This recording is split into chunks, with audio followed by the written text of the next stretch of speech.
All right, let's give Allie our attention. All right. Listen, we're not together that often. It's only an hour every 3 hours a week. We can surely not play on our Facebook or our phones during that time. Thank you. Okay, so how many of us actually read? Be honest. Okay, so majority of the class.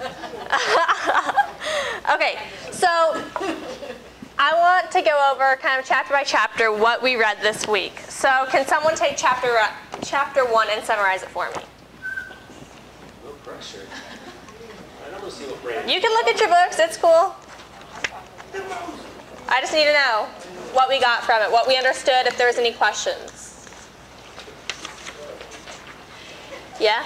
To me, I feel like it was just talking about how, like, I guess the world's like view on poverty is that it's just going to be there and you can't really do nothing about it, and it's not a big issue.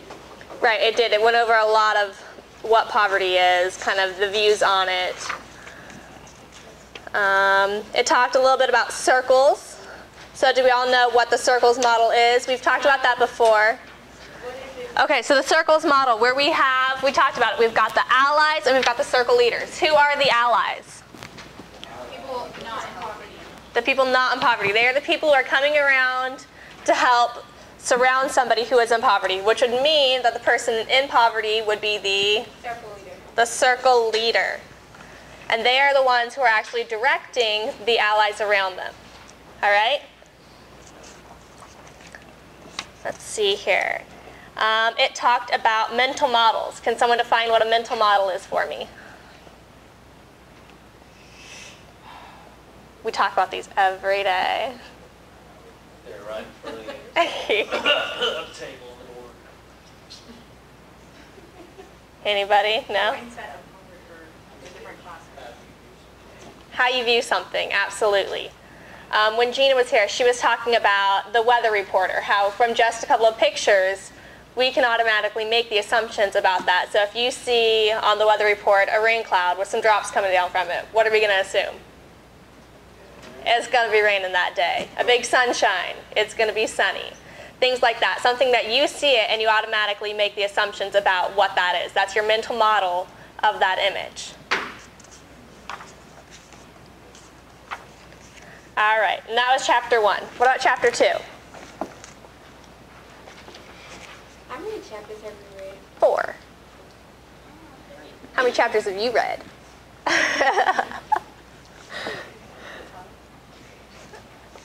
Okay, chapter 2. It was like 6 pages.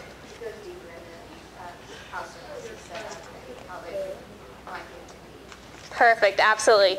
It talks a lot of... What did Destiny just say? Anybody? Do you want to repeat that? It just goes deeper into how circles is set up and what the impact it's supposed to make. So who has been to one of the circle meetings downtown? So as you're reading this, did it make a lot of sense? It kind of related to what we're doing down there every Thursday? This second chapter is what circles is about. This is their goal. It's what the meetings are going to be like. It talks about the big view meeting, which is the meeting that we attend. It talks about their goals, how, let's see here if I can find the actual words. It is to share successes and roadblocks as well as to serve forums for addressing major relevant issues. I know View has kind of talked about before how we had a, I don't know what it was. It was kind of like a judges panel. And so we had different lawyers from around town come in and kind of sit down and answer questions that we as a Big View group came up with. Issues that people have just faced every day and that these lawyers, judges didn't even really know existed. That these were barriers that we were facing that they didn't know because we're both sitting on opposite ends of the table. And so that's kind of the point of Big View. No, yeah, go ahead. I was just going to say, that's a really good point. And it's like one group operated from that mental model, and the other group operated from one of these other mental models and didn't understand what the other's mental model is. Right.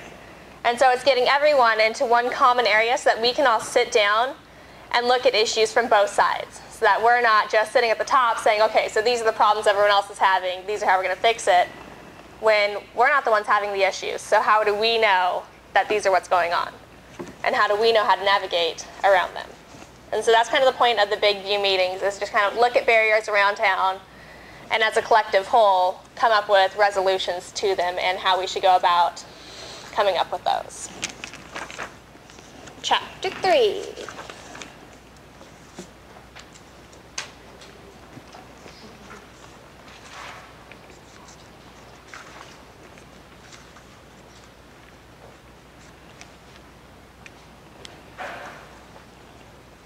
Anybody?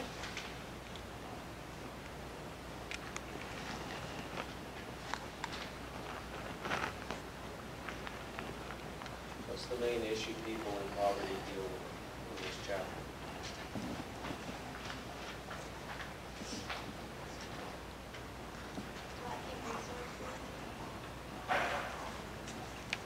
Developing addiction.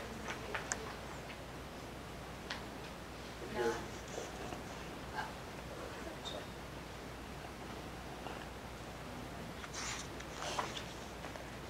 Okay. It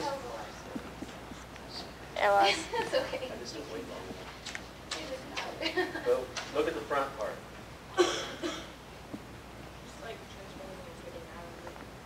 Right, kind of explaining how someone can get caught up in poverty, how the situations can present themselves, and how it's not just, well, they got themselves into that mess, how it could happen to anybody.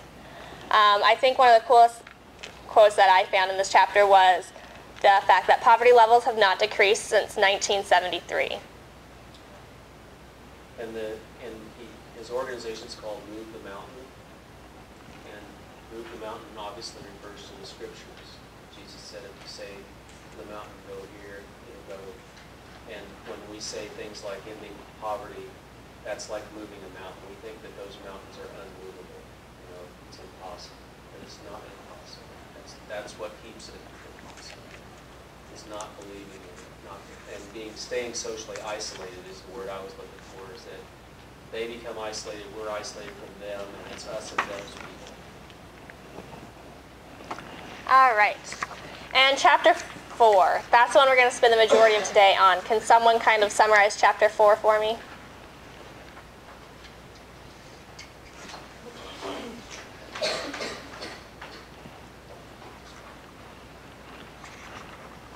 It touched on a lot of things, so. One thing out of chapter 4, somebody.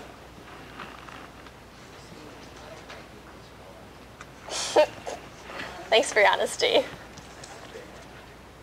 Okay.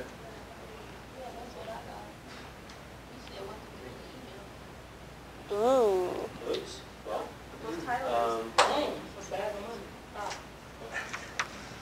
that's a Did you say, oh, I don't know. I went to 4 because that's all of part 1 and 2. Yeah. So part 3 is chapter 5. So if you didn't read it, that's okay. That's a good reason for us to spend time on it today. Okay. It's good to know. Okay. So, chapter 4, it talks a lot about social networking and, let's see here, the importance of having relationships, how they can be created and stuff like that. So I'm going to just read a little bit of it. It talks about how in the United States, 5% of the population holds more than 20% of the total wealth, while the poorest 40% hold just 12.8%. Does that make sense to anybody? Okay, so what this is saying is that 5% of our population is holding 20% of our wealth. So 20% of the money that's coming into the United States is going to 5% of the people. While there's 40% of us who are holding just 12.8% of the wealth. No. That's not good at all. There's some numbers here. In the United States, the government is putting $60 billion towards resources to helping people sustain a life in poverty or to get out of poverty. To raise a child through government resources, it's $36,000 a year per child. So if you have a family of 3, 4 kids and you're living off of government money, That's over $100,000 a year just going towards that one family. And if you get them out of poverty, guess what? That's over $100,000 a year that the government and your taxes are saving. And they're producing, not only that, then they're putting money back into the economy because they're working and earning a living wage. It's incredibly, it's geometric. It's not just, Right. oh, you're putting the dollar, you're actually doubling the amount of income that's available to people. Right. And so that's why Circles is so big into, we're not giving people, what is it? We're giving them a hand up, not a handout. Because we don't want to just be giving them the money, which is already being given. We want to help get them out of poverty and make them sustainable workers. Let's see here. It talks about stepping out of our comfort zone and understanding where everyone is at. We talked about the tyranny of the moment and how you can look at somebody who is in the tyranny of the moment. We just got $100, and what am I going to do with that? I'm going to go get my nails done, or I'm going to go and buy, myself an iPod or something like that, where you don't realize, hey, you know what? I caught myself in that situation over Christmas. Went and spent a bunch of money on Christmas presents for my family and everything like that, thinking I've got a job when I come back, I'm making good money. This last week, my car broke down. I spent all my money on Christmas presents, and now I have no car. It was just, you don't think about things like that. It's tyranny of the moment. You think you have your resources when, in reality, life happens, and in a matter of seconds, you can find yourself in a terrible situation. It talks about the 4 causes of, no, wait, that didn't. That's my notes.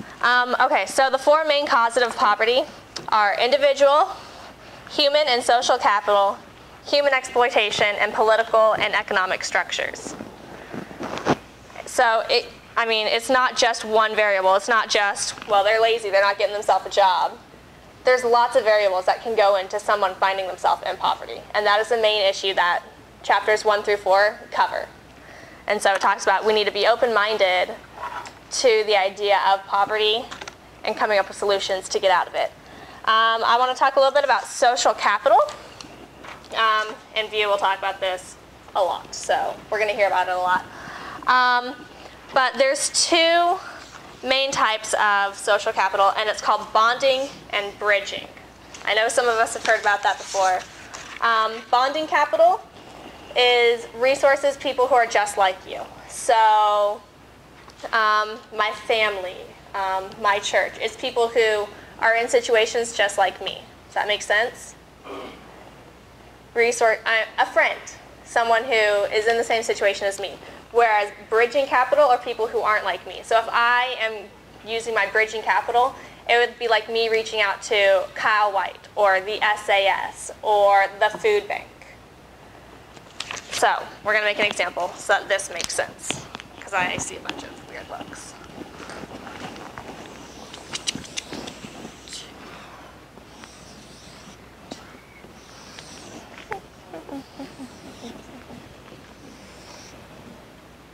I don't want to write that. Okay.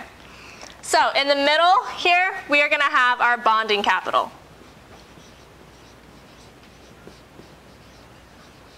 And everything on the outside is bridging.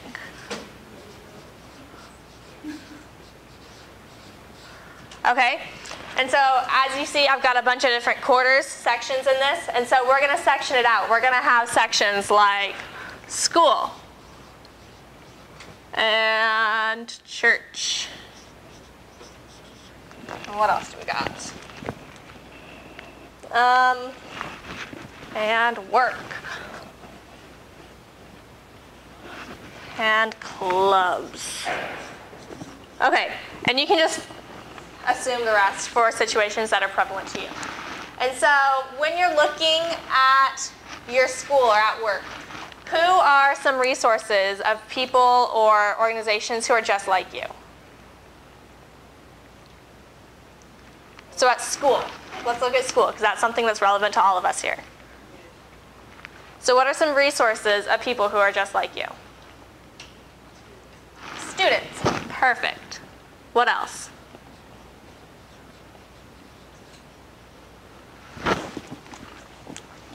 What about tutors? Athletes. I'm going to show you these videos I saw, these tutoring programs they did. Anything else? Perfect.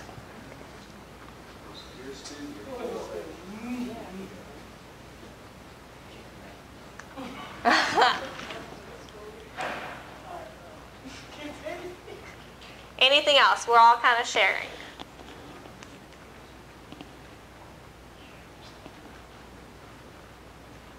No? We good with that? Does that make sense to everybody? Yeah? Okay. Now, if we're reaching out of our comfort zone, we are now reaching into the bridging resources, bridging capital. What would those be? Professors.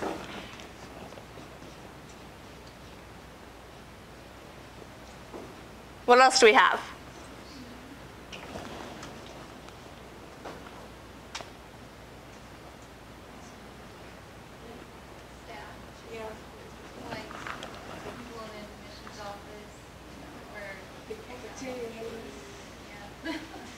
Perfect. I think the president. What about chapel? We have all the speakers coming in. We have lots of resources coming through that. The library. Has anybody heard that the library can not only have the books that are there, but we can go to other libraries too. I mean, if they don't have a book, you go to one of the people in there and say, hey, I'm looking for this book, and they can look at other libraries and see if they can have it sent here. So they're using their bridging capital as well to get the books for us. Make sense? Financial aid.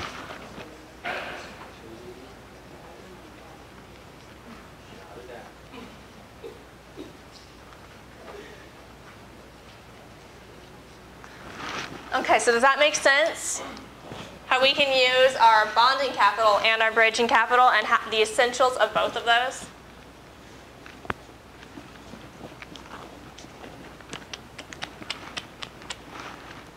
Okay. Let's see here. So, thinking. I kind of want to see everyone do a little bit of this on their own. So I want you to make a circle just like that and do some situations of your own. It can be school. There you go. Look at you. She doesn't even need to do it now. See how they are? So look at some situations that relate to your life. It doesn't have to be these categories. It can be whatever is relevant to you.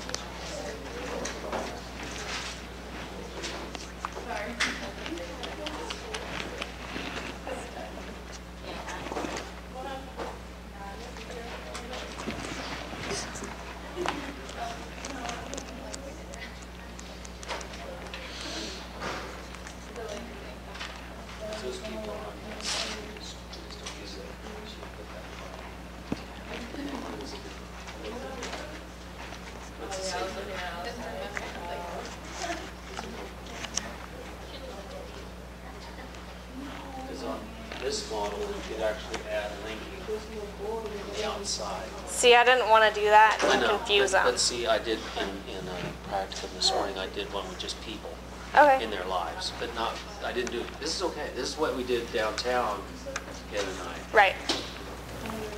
And I know they talk a lot with just these two. This is So, very good. these are the basics.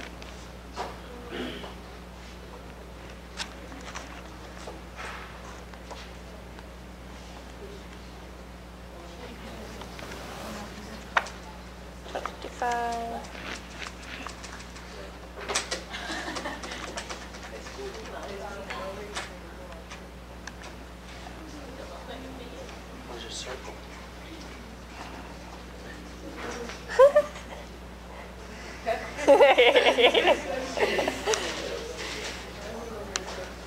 So when your coach like Asian assignment. You sit there and just do it your way.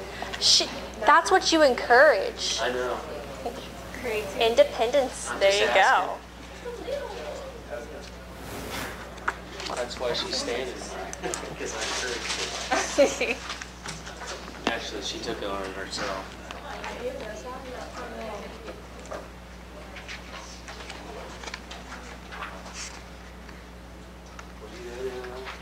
This is what we did the other night. I was not there. Just Thursday. Can I see it? Yeah, it's the same thing. It's out of the their investigations book. So this is basically exactly what I'm doing. Exactly what you're doing. Nice. You got it out of the other. Which book did that come out of? I got it out of. I did, yeah. And I know we did it in the book from last semester too. Psychodrama. Okay. You put acquaintances on the outside. You put friends, and then inside the bonding. Yes, exactly. So it's really a psychodramatic tool. Yeah. Very good. It can be used, like you said, you can use it with people, you can use it with organizations. You can do it just in your classroom. Just in your family. Yeah. And then you have people stand up and play those parts and move them in and out. I did it in Marriage and Family a couple of years ago. I remember doing it. Yeah. I want to pass these out when we're done too, because I want to know that there's things they can do about the internal barriers. Okay. Do you have one of those worksheets I've that you given have you kept one. These all- Here, can I What's that here? see it 1 second though? Do you have one of the worksheets that you have kept by? I think he just did you pass out a worksheet or did you just email it? I know you do. We had an assignment, but I think he just emailed it.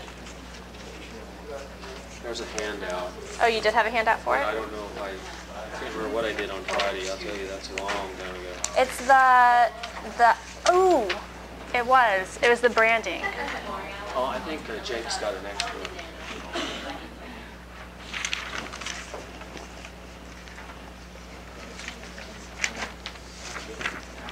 It looked like Oh, here, this. I got it. Yeah. Anybody need a personal branding handout? I do. That would be one. She gave it to me. That would be one. What is this? The assignment. Right. Everybody got one? Yep. No, I need one.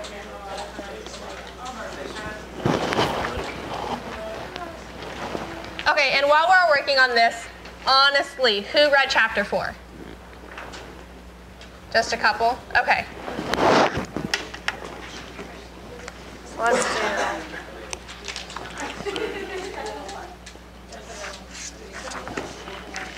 Thanks for asking. Tear yourself away from your video game. Inform us. Okay, so we're all about done with our circles. Okay, I'm going to wind class down because we're getting close to the end and then you can talk. For Friday, because on Wednesday we're going to have a speaker here from Celebrate Recovery. For those of you who know about it, yay. For those of you who don't, we will learn about it on Wednesday. All right. So be here Wednesday, otherwise you're going to be watching it online. And don't get up yet. And then for Friday, we are going to read chapters 4 through 6. So for those of you who had the book, congratulations. For those of you who don't, it will be emailed out. But we're reading 4 through 6. So be ready with that on Friday. And View has some things to talk about. I may not have it enough, but one of the things about social capital, here, let me, can I have the microphone? One of the things about social capital is that you can have internal barriers as well as external barriers. So there can be barriers in the community itself that prevent you from getting where you need to go, and then there's internal barriers like depression would be an internal barrier, or childhood, coming up with a mental model and not knowing that you're carrying it around with you that prevents you from having hope. Those kind of things. Well, there's a program, there's a workshop coming up on March 8th and 9th It is a workshop it's a psychodrama workshop. It's a workshop where people go to challenge those barriers and also learn how to do psychodrama. And I've taken students to it before. It's in Muskogee. I give you the transportation. There's a $100 discount for students. It's regularly $250. It's $150. And it's for 2 days of full days of workshop with a professional trainer. And we do it as a group. And you're only, the only reason I want you to be aware of it is that this is can really make a huge impact on you personally. If you are, especially if you are a psychology major, I strongly recommend. Because, you know, this happens at the end of midterms. And you know what? Sometimes I've had people that didn't have to take a midterm exam or didn't have to take a final exam or didn't have to, wanted a test wiped out that they failed. And if they go to this, I will negotiate with you about that. So this is something that I really believe in. You'll learn more at this than you would in a week of schooling. Forgive me, OKW. But you will, because it's experiential in nature. Okay? So before you blow it off, at least consider it. Consider it. There's also a very small amount of additional funding that I could get. If you're really poor or truly need money to get there, I can get you another little scholarship to go. But I've got to be careful about how I hand that out. I'll give this to you. If you're interested, you can pick these up down here. I'd recommend you look at them if you have any interest at all. You don't have to do it if you look at it. All right, anything else before you guys leave? I will email the book to you in book form or PDF form if you don't have it.